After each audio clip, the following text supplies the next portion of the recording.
রাজ্য জুড়ে এসআইআর শুরু নিয়ে জল্পনার মধ্যে সিএ শিবির নিয়ে সল্টলেকে বিজেপির বৈঠক। রাজ্য জুড়ে ৭০০টি শিবির করার ভাবনা রয়েছে বঙ্গ বিজেপি এবং তার সহযোগীদের। বাংলাদেশ সীমান্তে বিশেষ নজর দিচ্ছে বঙ্গ বিজেপি, এখনো পর্যন্ত এমনটাই জানা যাচ্ছে। নদিয়া, কোচবিহারের মতো জেলায় বিশেষ নজর দেওয়ার সম্ভাবনা রয়েছে।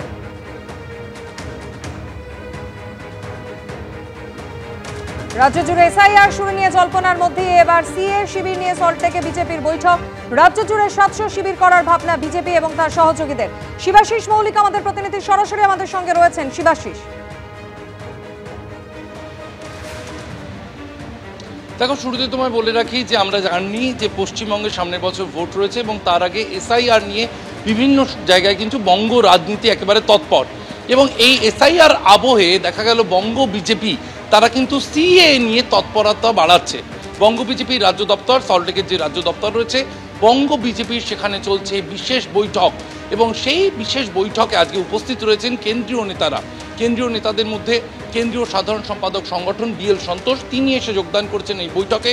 এছাড়াও বঙ্গ বিজেপির কেন্দ্রীয় পর্যবেক্ষক তথা কেন্দ্রীয় বিজেপির সাধারণ সম্পাদক সুনীল বনসল, তিনি উপস্থিত রয়েছেন এই বৈঠকে। অমিত মালব্য রয়েছেন।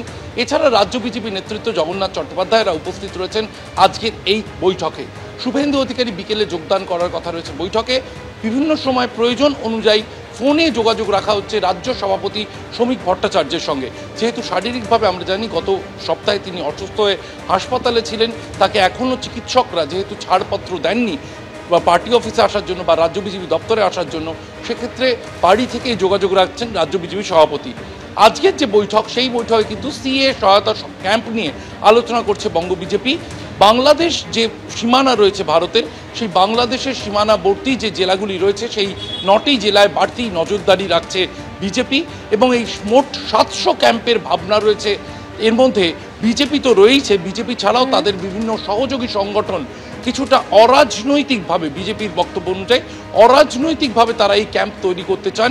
সিএ সহায়তা ক্যাম্প মূলত বাংলাদেশ থেকে যারা ভারতে আসছেন তাদের মধ্যে যারা অমুসলিম বা হিন্দু, বৌদ্ধ, খ্রিস্টান সম্প্রদায়ভুক্ত, তাদেরকে সিএ তে অ্যাপ্লাই করার জন্য তাদের অনেক ক্ষেত্রে অসুবিধা হয়, যাতে কোন রকম তাদের অসুবিধা না হয়। প্রস্তুতি চলছে বঙ্গ বিজেপি শিবিরে। আপাতত শিবাশিস, তোমায় ধন্যবাদ। বিজেপি নেতা জগন্নাথ চট্টোপাধ্যায় প্রসঙ্গে কি বলেছেন শুনুন। অত্যন্ত উদ্বেগজনক তথ্য এখনো পর্যন্ত উঠে এসেছে আমার কাছে। 18 তারিখ বিকেলবেলা পর্যন্ত যে 2002 এবং 2025-এর তালিকার ম্যাপিং এসেছে বিভিন্ন স্থানীয় সূত্র থেকে বিএলওদের সঙ্গে যোগাযোগের মাধ্যমে, তাতে আমরা দেখছি যে অর্ধেকের বেশি ভোটার পশ্চিমবঙ্গের, মানে 7,80,00,000 ভোটারের মধ্যে প্রায় 3,70,80,00,000 ভোটারের 2002 এবং 2025-এর ভোটার তালিকার মধ্যে ম্যাপিং এবং ম্যাচিং হচ্ছে না। 3.5 কোটি 4 কোটি ভোটার যাদের কাগজ দেখাতে হবে সত্যি করে, কারণ তাদের নাম, ফ্যামিলি লিগাসিও নেই, পরিবার নেই, হঠাৎ করে 2002 থেকে 2025-এর মধ্যে তাদের নাম উঠেছে, তাদের মধ্যে তো একটা সিংহভাগ মানুষ থাকবেন যারা যারা সন্দেহজনক ভোটার, এবং তাদের নাম তো এসআইআর হলে বাদ যাবে। সিএ সংক্রান্ত visa rule, CA related visa রুলও পরিবর্তন হয়েছে। এর আগে সিএ আইন পাস হয়েছে এবং ভারতীয় জনতা পার্টির ঘোষিত নীতি বাংলাদেশের, পাকিস্তানের, আফগানিস্তানের শরণার্থীদের, আপনারা কোন 6টি সম্প্রদায় জানেন, শরণার্থীদের এখানে নাগরিকত্ব দেওয়া। আমরা মনে করি পার্টির কার্যকর্তা হিসেবে সেই উত্তরদায়িত্ব পালন করার সময় এসেছে এবং বাংলাদেশি শরণার্থীদের আমরা শিবির লাগিয়ে সিটিজেনশিপের জন্য অ্যাপ্লিকেশন করাবো এবং সিটিজেনশিপ দেব। আজও কাল দেশের সব রাজ্যের মুখ্য নির্বাচনী আধিকারিকদের নিয়ে ভোটার তালিকার বিশেষ সংশোধন সংক্রান্ত প্রস্তুতি বৈঠকে বসতে চলেছে নির্বাচন কমিশন। বৈঠকে উপস্থিত থাকবেন মুখ্য নির্বাচন কমিশনার জ্ঞানেশ কুমার সহ ফুল বেঞ্চ। বিভিন্ন রাজ্যের এসআইআর সংক্রান্ত প্রস্তুতি নিয়ে আলোচনা হবে বলে সূত্রের খবর। কালীপুজোও শেষ, এবার কি যে কোনো দিন পশ্চিমবঙ্গে শুরু হয়ে যাবে এসআইআর? জল্পনা উস্কে দেশের সব রাজ্যের মুখ্য নির্বাচনী আধিকারিকদের নিয়ে ভোটার তালিকার বিশেষ সংশোধন সংক্রান্ত প্রস্তুতি বৈঠকে বসতে চলেছে নির্বাচন কমিশন। বুধ ও বৃহস্পতিবার বৈঠক ডেকেছে কমিশন। সেখানে সব রাজ্যের মুখ্য নির্বাচনী আধিকারিকদের উপস্থিত থাকার নির্দেশ দেওয়া হয়েছে। বৈঠকে উপস্থিত থাকবেন মুখ্য নির্বাচন কমিশনার জ্ঞানেশ কুমার সহ ফুল বেঞ্চ। উপস্থিত থাকতে বলা হয়েছে ভোটার লিস্ট তত্ত্বাবধানের দায়িত্বে থাকা অফিসারকেও। সূত্রের খবর, বিভিন্ন রাজ্যের এসআইআর সংক্রান্ত প্রস্তুতি নিয়ে আলোচনা হবে বৈঠকে। বৈঠকে যোগ দিতে মঙ্গলবার রাতেই দিল্লি রওনা দেন এ রাজ্যের মুখ্য নির্বাচনী আধিকারিক মনোজ কুমার আগরওয়াল। বুধবার দুপুর 3টেয় শুরু হবে বৈঠক।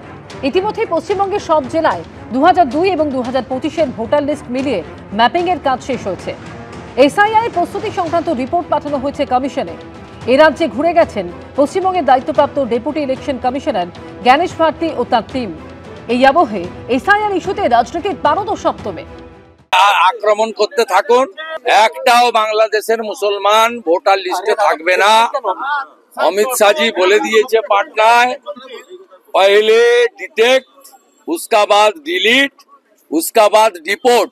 যদি নির্বাচন কমিশন নিজেদের মধ্যে বসে সারা দেশে কিভাবে এসআইআর হবে, এটা শুধু পশ্চিমবঙ্গে করব এইরকম করে অমিত শাহ বলতে পারেন, সেটাও তো নিজের এখতিয়ারের বাইরে গিয়ে বলেছেন। কিংবা এই রাজ্যে শুভেন্দু বাবু বা সুকান্ত বাবুরা হৈ হৈ করতে পারেন ইলেকশন কমিশনের হয়ে, কিন্তু নির্বাচন কমিশনের দিক থেকে দেখলে বোঝা যায় নির্বাচন কমিশন যে খুব একটা সুখকর জায়গায় আছেন, স্বস্তিতে আছেন, সেরকম অবস্থা নয়।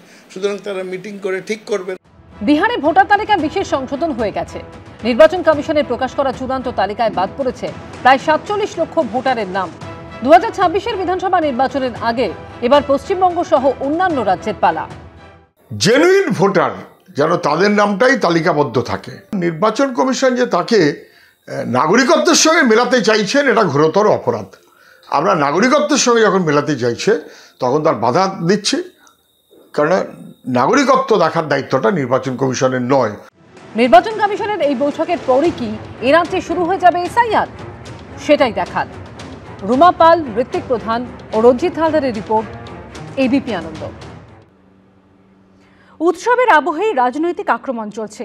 ভোটার তালিকার বিশেষ সংশোধন ইস্যুতে এবার কেন্দ্রীয় স্বরাষ্ট্রমন্ত্রী অমিত শাহকে আক্রমণ করলেন শ্রীরামপুরের তৃণমূল সাংসদ কল্যাণ বন্দ্যোপাধ্যায়।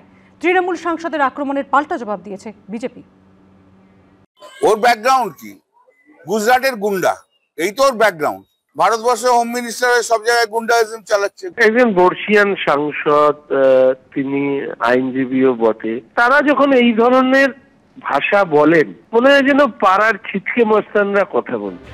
আলোর উৎসবে মাতোয়ারা রাজ্য। উৎসবের মরশুম পেরোলেই বঙ্গে ভোট যুদ্ধের প্রস্তুতি। ভোটের লাইনে দাঁড়ানোর আগে ভোটার তালিকায় বিশেষ সংশোধনের প্রস্তুতি চলছে জোর কদমে। এই আবহে দীপাবলিতেও রাজনৈতিক আক্রমণ শানাতে গিয়ে কার্যত শব্দবাজি ফাটাচ্ছেন নেতারা। শনিবারই পশ্চিমবঙ্গে ভোটার তালিকা সংশোধন নিয়ে মুখ্যমন্ত্রীকে আক্রমণ করেছিলেন কেন্দ্রীয় স্বরাষ্ট্রমন্ত্রী অমিত শাহ। এরপর বাঁকুড়ায় বাড়ির কালীপুজোর ফাঁকে অমিত শাহকে গুন্ডা বলে আক্রমণ করলেন তৃণমূল সাংসদ কল্যাণ বন্দ্যোপাধ্যায়। दीदी तो कह रही हैं कि हम एसआईआर होने ही नहीं देंगे वहां पर। वो तो कहेगी, वो तो संविधान से ऊपर के लोग हैं, संविधान के ऊपर जीते हैं भाई। हम तो संविधान के 4 कोने में जीने वाले लोग हैं। অমিত শাহ কখনো জীবনে পড়েনি, সংবিধানে কি আছে না আছে সেটা সম্বন্ধে সংবিধানে ওর জানা নেই কোনো। তাই সংবিধানের মধ্যে কারা কাজ করছে, সংবিধানের বাইরে কারা কাজ করছে, ও কি করে জানবো? মমতা ব্যানার্জি সম্বন্ধে বলে গেছে যে ওর ব্যাকগ্রাউন্ড কি? গুজরাটের গুন্ডা, এই তো ওর ব্যাকগ্রাউন্ড। এই ব্যাকগ্রাউন্ডের বাইরে তো কিছু না, গুন্ডাইজম করে গুজরাটে ক্ষমতায় এসছে। তাই এখন ভারতবর্ষের হোম মিনিস্টার সব জায়গায় গুন্ডাইজম চালাচ্ছে, গুন্ডাইজমের বাইরেও কিছু জানে না। শ্রীরামপুরের তৃণমূল সাংসদকে কড়া জবাব দিয়েছে বিজেপিও। একজন বর্ষিয়ান সাংসদ, তিনি আইনজীবীও বটে। তো আমি জানি না যে এই ধরনের বক্তব্য যখন ওনারা বলেন সেগুলো ডাস্টবিনে ফেলে দেওয়াই উচিত, কারণ এরা অ্যাকচুয়ালি ডাস্টবিনেরই উপযুক্ত, এরা লোকসভার সাংসদ হওয়ার উপযুক্ত নয়। কেন্দ্রীয় শিক্ষা প্রতিমন্ত্রী সুকান্ত মজুমদারকে অসুর বলে কটাক্ষ করেন তৃণমূল সাংসদ। শ্রীরামপুরে আমরা সব ওষুধ তৈরি করবো, তার মধ্যে সুকান্তর মুখটা খুব ভালো অসুরের মতো মানাবে। সুকান্তকে তো অসুর দেখতে।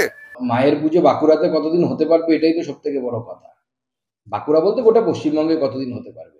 কল্যাণ বন্দ্যোপাধ্যায়রা বেশি দিন থাকলে পরে পশ্চিমবঙ্গে মায়ের পুজো আর বেশি দিন হবে না।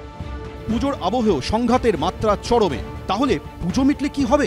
পূর্ণেন্দু সিংহ, অভিজিৎ চৌধুরী, এবিপি আনন্দ।